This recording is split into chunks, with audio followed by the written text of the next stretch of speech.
Hi, everybody. Welcome to English Digest. I'm Tom. I'm Stephanie. We're going to continue talking about the Netherlands in today's program. You know why we're going to continue talking about the Netherlands in today's program? Because we began to talk about the Netherlands in our program last time, and we haven't finished talking about the Netherlands.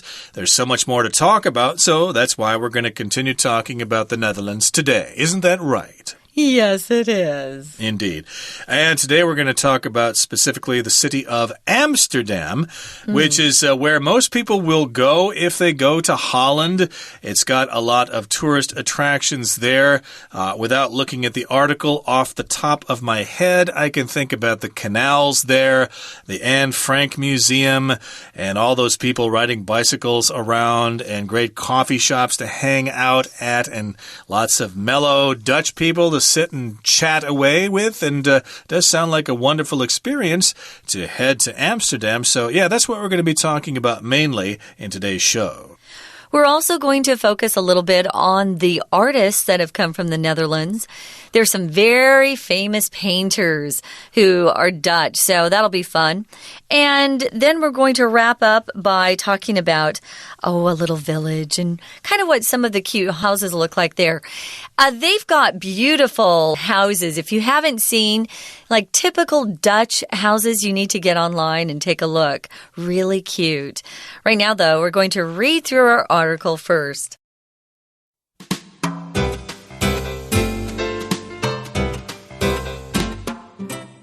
Among the Dutch people's most ingenious works is its capital city, Amsterdam. The city's name derives from the name Amstellerdam, as it was originally a fishing village by a dam in the Amstel River. By the Dutch Golden Age, it had become a center of finance and trade, especially the trade of diamonds. As the city's population increased, many major canals were constructed. Soon enough, Amsterdam was interspersed with a series of canals for defense, transportation, and water management. Apart from its charming canals, Amsterdam also has many world-class museums full of treasures. Among them are the Rijksmuseum and the Van Gogh Museum. The former houses Dutch art and historical artifacts dating back to the Middle Ages, including paintings by Rembrandt and Vermeer. The latter museum is dedicated to the works of Impressionist Dutch painter Vincent van Gogh and his contemporaries from the late 1800s. If you want to see small towns in the Netherlands, you could always pay a visit to the village of Giethoorn. People there have taken canal making to another level. The old part of the village, settled in 1230, has no roads, but a series of canals in their place. They're lined by picturesque thatched roof homes and trees, making Giethoorn look like a real-life painting. Far from letting the marshy land of the Netherlands become an obstacle to success, the Dutch have proved their ingenuity by taming the landscape. Their work in building canals, windmills, and dams set the stage for them to become expert sailors and turned the Netherlands into one of the world's most interesting countries to visit. Okay, everybody, let's talk about the contents of today's lesson. Again, we're talking about the wonderful land of water in the Netherlands. And remember, it's a country in northeastern Europe there, next to Belgium, next to Germany, and next to the North Sea. So, yeah, if you're in France or Germany or Denmark, for that matter, it's just a hop, skip, and a jump away. Head on down to the Netherlands. And today, we're going to be talking about the city of Amsterdam. So, among the Dutch people's most ingenious works is its capital city, Amsterdam. Something ingenious when it takes a lot of intelligence and experience to make. And so it's an ingenious work. It's a masterpiece of architecture, of urban planning, or whatever. And that, of course, is the capital city of Amsterdam. It says here the city's name derives from the name Amsterdam, which is a really old name. If something is derived from something else, that's where it came from. So they kind of took that old name and from that turned it into Amsterdam. And it was originally a fishing village by a dam in the Amstel River. So it kind of makes sense. They kind of put those words together. There's the dam and the Amstel River. And that's where they came up with that Amsterdam, which is now Amsterdam. So there's a lot of fishing done there, a lot of fish to be eaten as well, which is very healthy, which is good, right? So that is where the name comes from. Now, by the Dutch Golden Age, this is by the time we got to that period of time, it had become a center of finance and trade, especially the trade of diamonds, which are very valuable. Finance is how countries actually work with their economy. It's also pronounced finance. I've heard a lot of people say finance, so be ready for that. Finance is probably the more popular pronunciation of the two, but it's how people, trade. Sometimes they trade with things like 2 chickens for 1 cow or something like that. But here we're talking about money, and trade is right there. And diamonds, probably most of our listeners have heard of the company De Beers. Yeah. I don't know. I love their commercials because they're very elegant and sexy. And it always looks like, someone has $1 billion when you watch their commercials. De Beers actually is a diamond company. And if anytime you see D-E in front of a name, you're pretty sure, you can be confident that name is Dutch. Yeah, you could be pretty confident that name is Dutch. And, of course, it's a center for diamonds, which, of course, girls like to receive as gifts from men. But I should say that diamonds are artificially expensive. The De Beers company and other companies jack up the prices there. But nobody seems to mind because, well, basically the guys have no choice but to spend that money on the girls. And beautiful. If they don't, well, the girls will be hysterical and stuff like that. You know how it goes. But in any case, as the city's population increased, many major canals were constructed. So again, we're talking about Amsterdam in the Dutch Golden Age. It was a financial center and they traded diamonds. So lots of people went there to make money. So the population increased.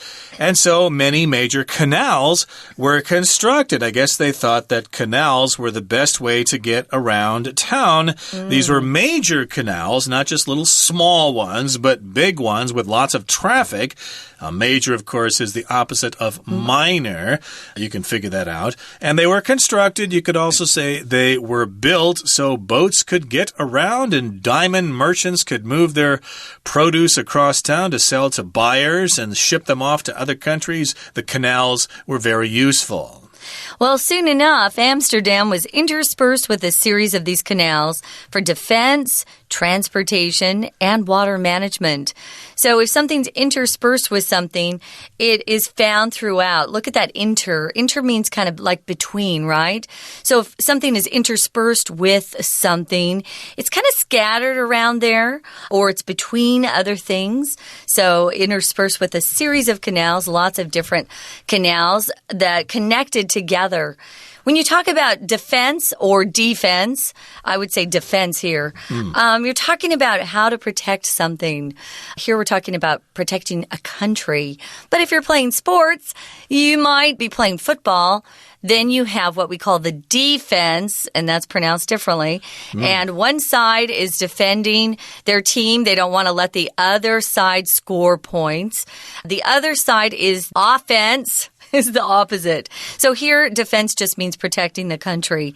Transportation, how we get around, how we move people, how we move product, how we move lots of things. And water management, how to take care of the water that you have. So they had a lot of these canals and they were vital or essential for their living. Yeah, water management, where you put the water, and I would imagine that has a lot to do with flooding and stuff like that. So the canals probably helped the city avoid big floods, and that's why they built the canals. Apart from its charming canals, Amsterdam also has many world-class museums full of treasures.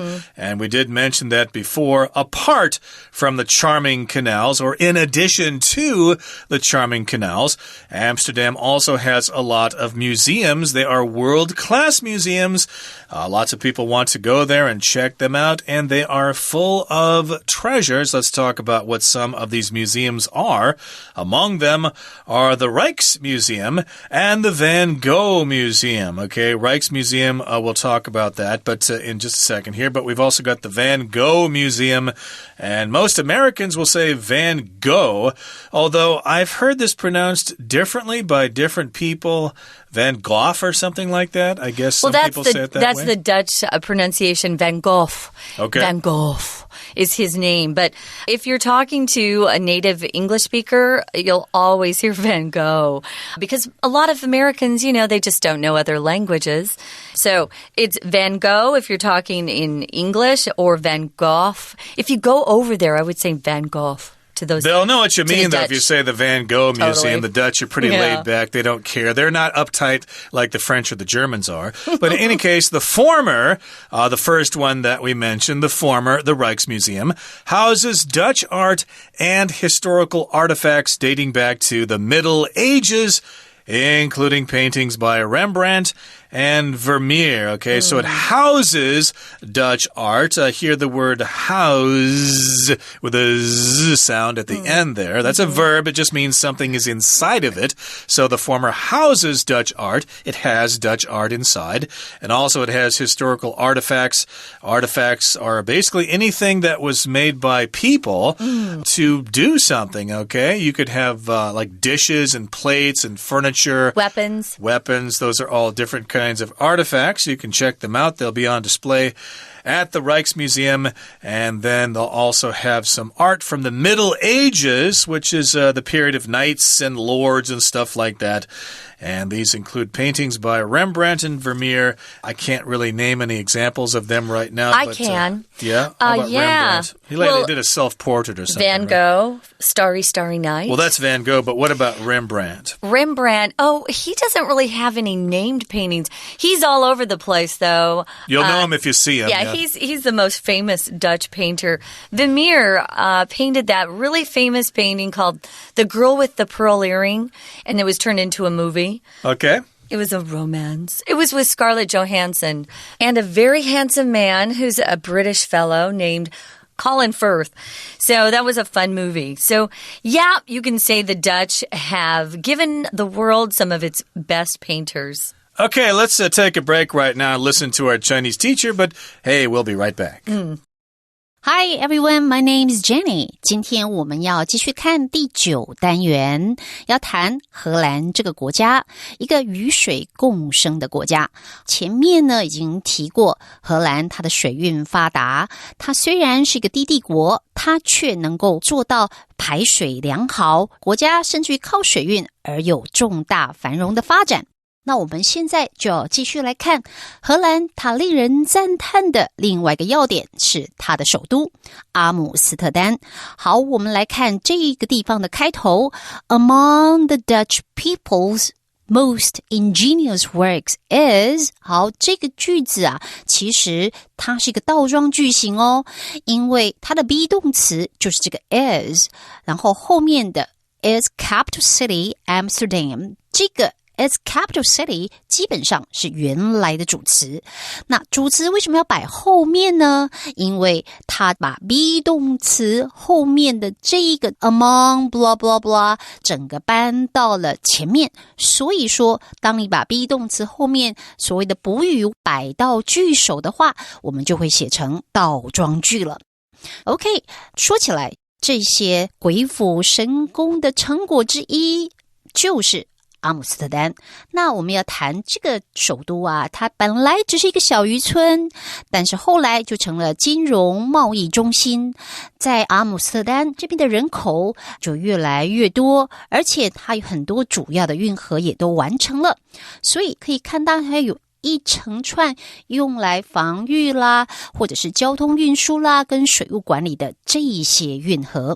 好，那我们来看看这边就要提到了，除了运河之外，那这个首都有没有别的值得大家注意或观赏的地方呢？这个除了又用到这个片语 apart from， 除了这个之外，当然这里就等于 in addition to。 除了这些我们谈到运河咯，那是不是还有别的？当然有，他说到这里有世界级的博物馆，充满了各种艺术珍品。那接下来的这一句又看到了 among them are among blah blah blah， 然后呢动词，然后主词，所以这其实是一样的倒装句。 be 动词 are 后面的补语就是 among them 已经搬到前面的句首，它的真正主词是在 be 动词 are 的后面，也就是提到说所谓的世界级博物馆有哪些，这边就举了2个很有名的。那这2个博物馆它分作前面跟后面，所以他先介绍前面这个阿姆斯特丹国家博物馆，他用到的这个片语 the former。 我们知道 the former 指前者，当你叙述事情的过程里，你谈到的2个东西，前面的后面的，用了 the former， 当然就会看到 the latter， 所以往下读这2个其实是要放在一起看的。而他就先从前者谈起，这个阿姆斯特丹国家博物馆里面他到底收藏了什么？哇，它可是有可以追溯到中世纪的历史手工制品，还有这些名人的画作。 We're going to take a quick break. Stay tuned. We'll be right back.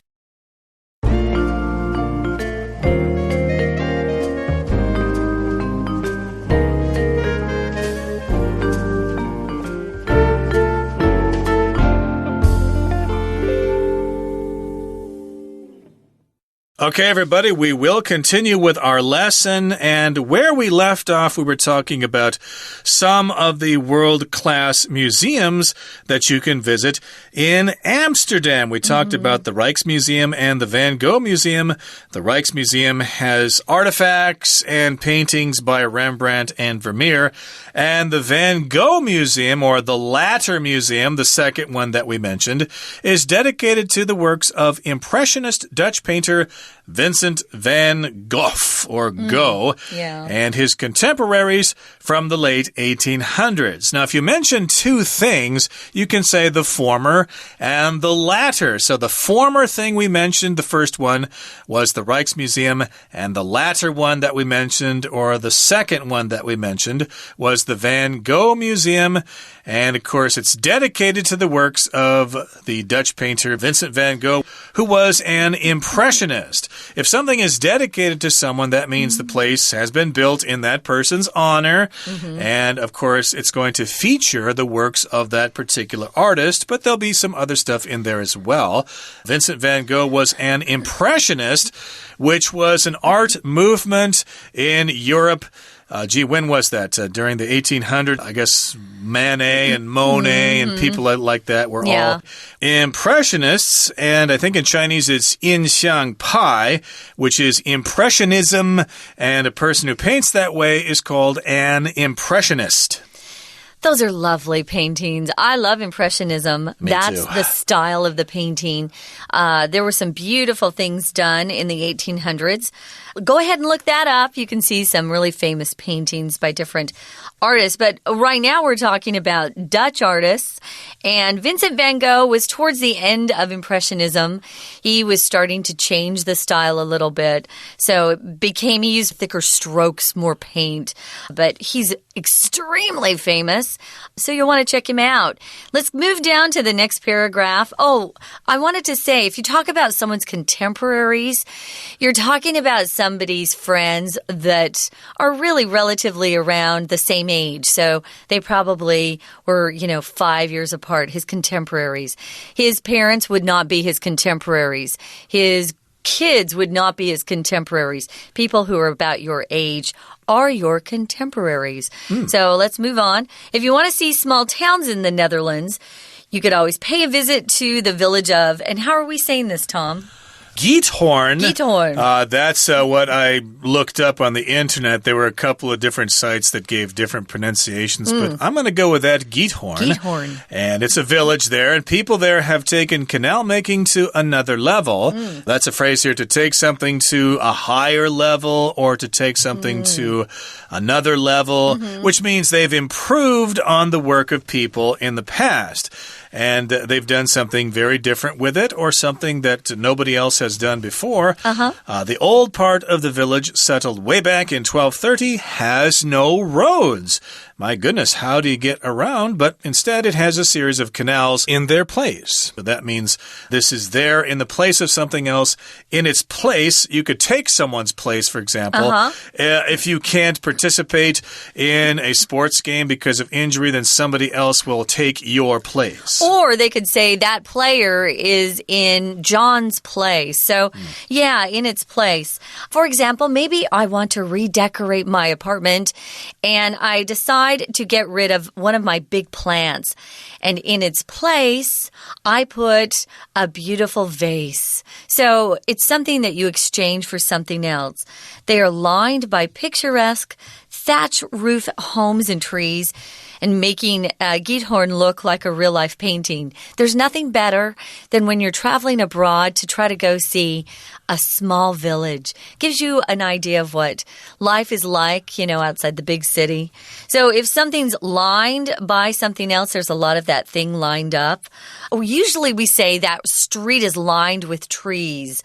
I happen to live close to Dunhua, and I go walking over there by Heping, and I go walking there, and in the middle of Dunhua is just a tree-lined middle part of the whole big street. So it's beautiful.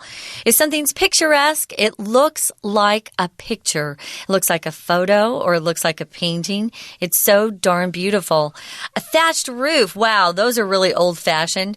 Thatch roof, they're made of hay or straw that is laid on top of the roof, the high point of the home or the building.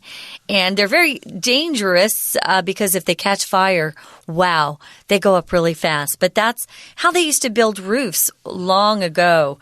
They've changed for the most part, but if you go to an old village, you'll probably see some old homes. They're probably not practical nowadays, but they probably still keep them to attract tourists. People love to go to those places, spend money, and take pictures.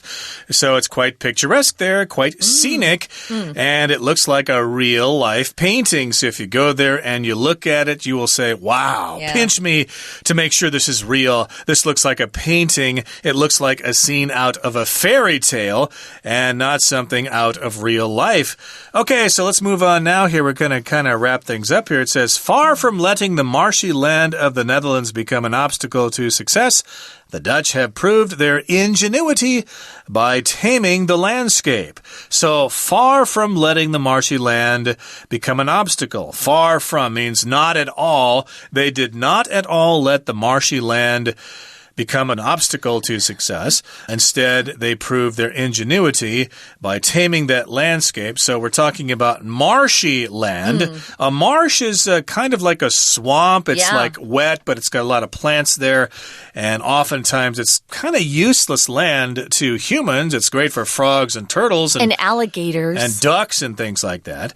So it's marshy. It's like a marsh. Like in Florida, there's a lot of marshland. Yeah, absolutely. Or Louisiana. Oh, yeah. I don't know if there's a lot of marshy land in Taiwan. I'm not quite sure about that, but the Netherlands at one point was quite marshy, but they did not let that become an obstacle to their success. We've got the word obstacle here. That's just something that gets in your way. Yep. Sometimes on TV, we see these programs where people are running over an obstacle course. They have to climb up a wall or swing on a rope or something or jump on bouncy balls. Those are all obstacles that are getting in your way and they're preventing your progress. So they did not let the marshy land become an obstacle to their success. Instead, they proved their ingenuity because they tamed that landscape. Yeah, usually when we see this verb tame, to tame something or tame somebody, we're talking about pets.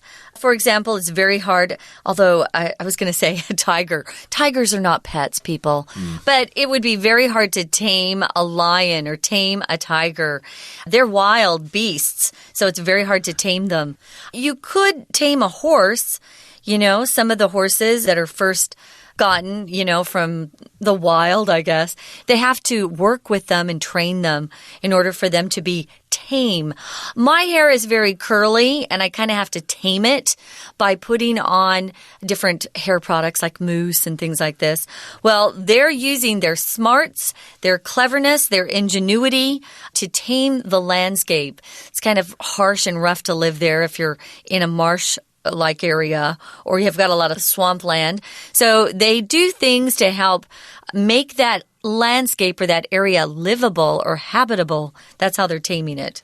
And all these things, their work in building canals, windmills, and dams, set the stage for them to become expert sailors and turn the Netherlands into one of the world's most interesting countries to visit. Yeah. To set the stage means to make something possible, to make something likely. If you're an expert, in this case, it's an adjective, an expert sailor. That means you're really good at that. You are an expert. And, of course, they've turned it into a great place to visit. So, hey, why aren't you making your reservations? Get down to your travel agent right away. That brings us to the end of our explanation for today. Here comes our Chinese teacher. 好，那我们刚刚说到阿姆斯特丹在这个地方有世界级的博物馆，那其中有2个我们在这边特别介绍，而这2个谈到 the former， 那后者就是 the latter。the latter 指的也就是梵谷博物馆，而梵谷博物馆顾名思义，当然就知道这和印象派画家梵谷它有绝对的关系。好，那我们谈完这博物馆之后，还要告诉大家，到荷兰不是只有阿姆斯特丹，他说到你也可以造访它的一个小镇，不是大城市，而是小镇，这个地方叫做羊角村。那到这边来看什么呢？因为我们到这里可以看到这当地人可是把开凿运河提升到更高的层次了。我们来看看，这里有2个重点，一个就是当你说造访一个地方，当然简单的动词就是 visit， 可是你把它变成一个片语，就是 pay a visit to。 好，造访这个羊角村，那他说people there have taken canal making to another level。 这个 take something to a different level to another level， 这个英文上直翻就是说你把它提高到另外一种层次，但意思其实可以讲说简直是发扬光大，让人家叹为观止了。那我们来看看这个村子特色在哪里，后面当然有详加介绍。不过谈到这个小村的这种风光他说到呢，运河的两岸是什么样的风光？ They are lined by， 注意到这个片语line 当动词，那这边用被动。当你说到这个街道两侧是什么，或者是像这边运河两侧是什么，我们都可以用这样的片语。好，那最后还有一段就是要告诉大家，荷兰人呢没有让他的师弟阻碍他成功，所以他这边用 far from letting the marshy land blah blah blah。 这个 far from 本来是远离，但是意思就是说他不但没有怎么样，反而是怎样。 OK， 我们今天讲解就到这边结束，下次见。That's all for today. Thank you so much for joining us, and make sure you join us again next time and enjoy your trip to the Netherlands if you have time and money to go. From all of us here at English Digest, I'm Tom. I'm Stephanie. Goodbye. See ya.